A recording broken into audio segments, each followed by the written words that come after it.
jujur dulu, siapa yang pernah punya guru killer? Atau justru guru yang saking baiknya sampai bikin kita anggap seperti teman sendiri? Sebenarnya pendidik yang baik itu seperti apa sih? Yang galak tapi pintar, atau yang santai tapi tegas? Apakah kepribadian seorang pendidik bisa memengaruhi semangat belajar siswa? Dan apa bedanya pendidik yang hanya mengajar dengan pendidik yang benar-benar mendidik? Di video kali ini, kita akan membahas tentang kualitas pribadi pendidik dan mengapa hal tersebut sangat penting dalam proses pembelajaran. Yuk kita bahas. Aku sih yang tegas ya, biar materinya cepat dipahami. Kalau menurut aku, pendidik yang baik itu yang nggak cuma ngajarin tentang pelajaran aja ke murid-muridnya, tapi juga bisa membentuk karakter murid-muridnya jadi punya karakter yang baik kayak gitu loh. Karena kan memang guru itu perannya di sekolah itu nggak cuma mengajarkan mata pelajaran aja, yang mana itu nanti outputnya itu cuma nilai ya kalau misalkan kayak gitu, tapi juga ngebentuk karakter dari siswanya, gitu sih. Kalau aku sih yang asik tapi tetap tegas gitu. Jadi kita bisa bercanda biar nggak bosan. Terus kita juga tetap serius waktu belajar. Kita bisa nyaman, kita bisa fokus dan kita tetap serius.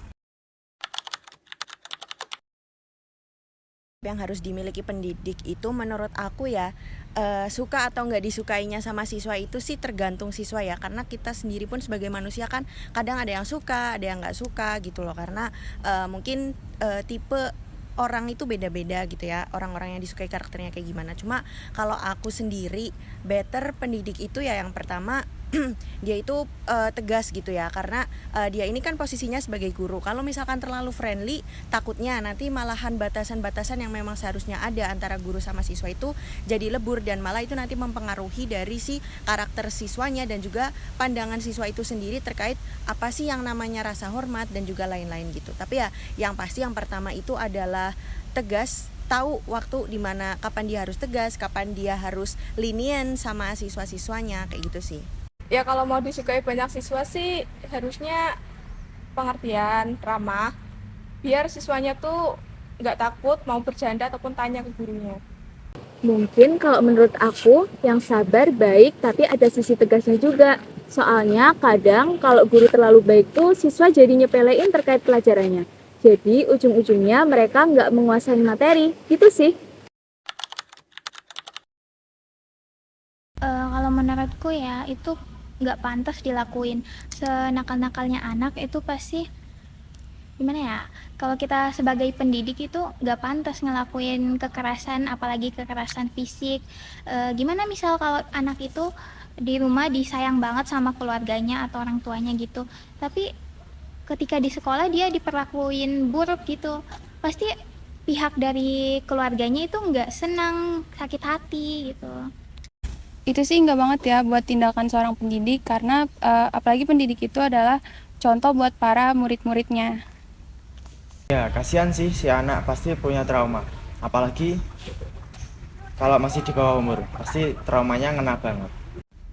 Kalau ada kekerasan yang kayak gitu sih harusnya ditindak seadil-adilnya ya. Secara guru kan digugu dan ditiru. Disiplin itu penting, tapi caranya jangan mempermalukan dia di depan teman-temannya. Tegur baik-baik, kasih pengertian, dia bakal paham sendiri kok.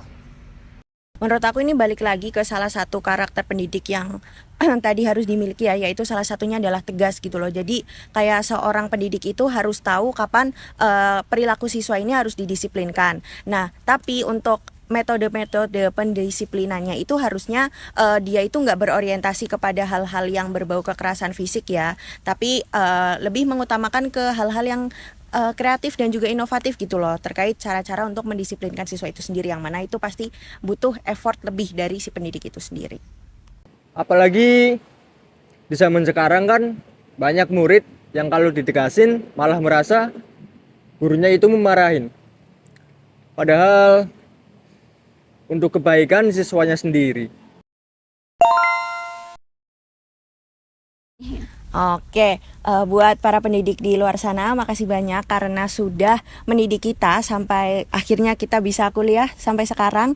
Dan semoga seluruh pendidik-pendidik di masa depan nanti juga selalu semangat untuk meningkatkan kualitas dari diri mereka masing-masing supaya output-output yang diciptakan oleh orang-orang yang akan mereka didik nantinya juga menjadi orang-orang yang bermanfaat. Buat para pendidik di luar sana, makasih udah sabar ngadepin berbagai karakter siswa.